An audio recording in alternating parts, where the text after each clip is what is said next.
Welcome to China Horse Business, the one and only podcast focusing on the booming horse market in China. Bringing to you by two experts of Chinese equine industry, Zoe King and Jojo Wang from Shanghai and Hong Kong, introducing China to the world.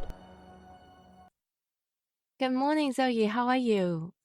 Morning, Jojo. I'm great. Jojo, now is the public holidays in Hong Kong, right? Yes, it is the Labor's holiday here in Hong Kong, and I will go meet my horse later. Same here, public holidays in China, but we have 5 days.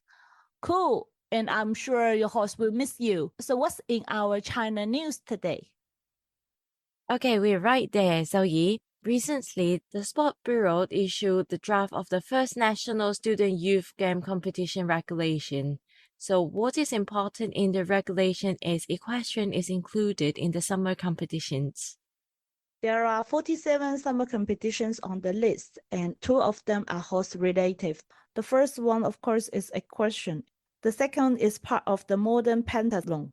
One notable thing should be mentioned in this new launch is that the National Student Youth Game is mainly aimed to prepare elite athletes for the upcoming international competitions. For example, 2024 Paris Olympic and the 2028 LA Olympics. Therefore, all the competition rules will be aligned to the Olympic Games and adjust accordingly. By this means, from 2023, we will be expecting to see students, riders participating in the national competition rings, and hopefully we'll see them in the upcoming Olympic Games too. Yes, Zoe, and I think this will be a significant event to look into as an upcoming future star incubator. And coming to the China Club section today, we have Saga International Equestrian Club.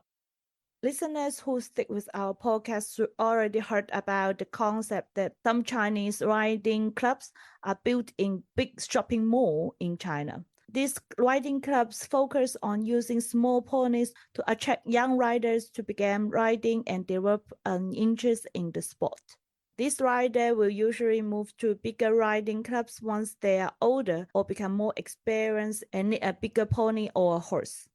Yes, Saga International Equestrian Club is a chain equestrian club with a combination of 2 shopping mall riding centers and 1 ordinary outdoor equestrian club.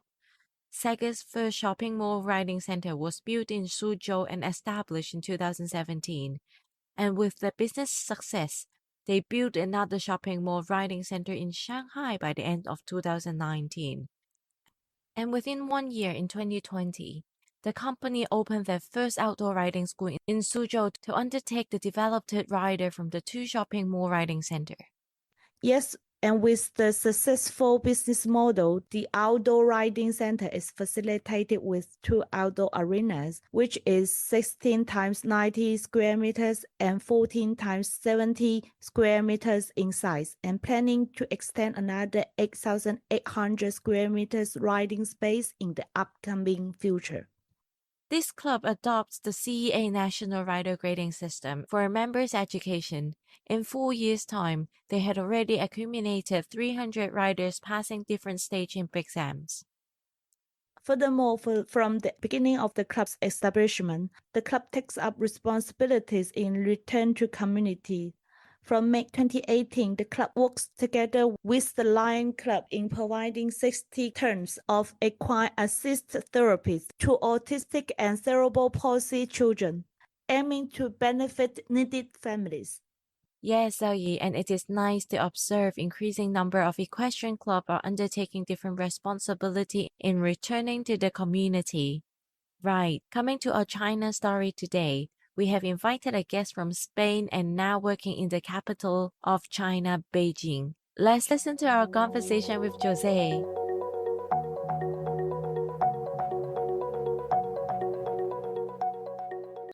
Hello, Jose. Nice to meet you. Nice to meet you, Zoe.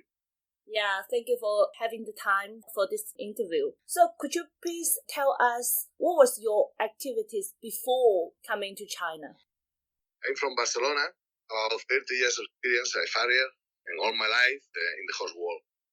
My family, other generations dedicated to the Spanish dressage, and when I'm 15, I put my first horseshoe with my father and later start with some, finally, maybe 20 years old. I start with my full-time farrier, and until today, it's a long time. Yeah. So when did you come to China, and what brought you to China?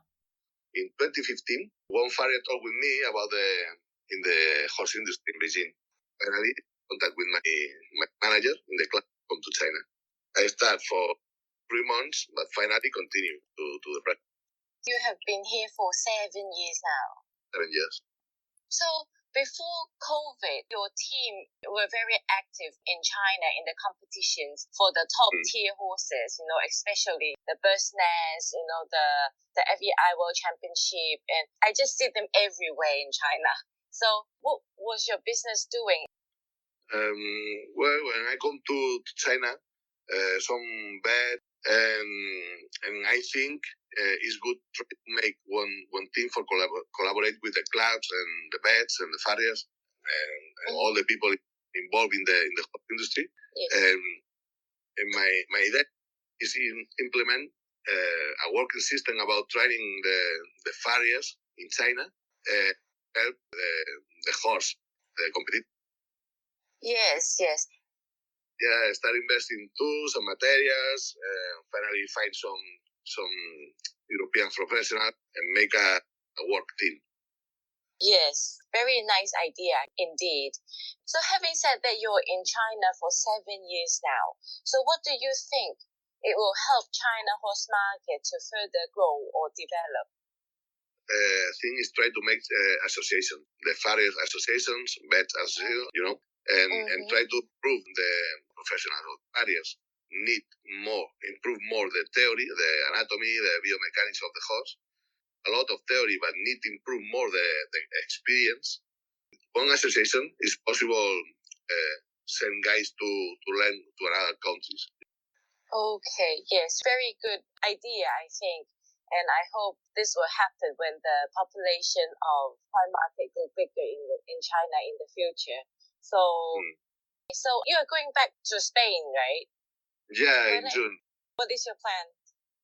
The plan is return in the last week of June, return to China, make the 2 or 3 weeks of quarantine, and it's okay. But all depends. It was very nice to talk to you. I know many of people would like to know more about the China farrier industry. Thank you. Thank you. You're welcome. Bye. Right, bye-bye.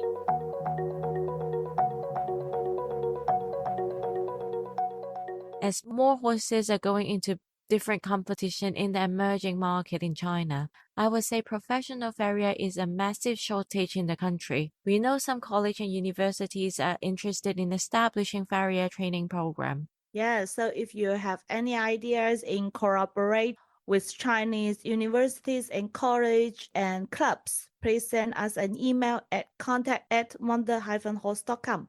And let's wrap up here and see you next week, Xiaoyi. See you. Bye-bye. This podcast is co-hosted by Zoe King and Jojo Wang, powered by Wonder Horse, a business solution provider focusing on Chinese equine market and a bespoke equine community in China.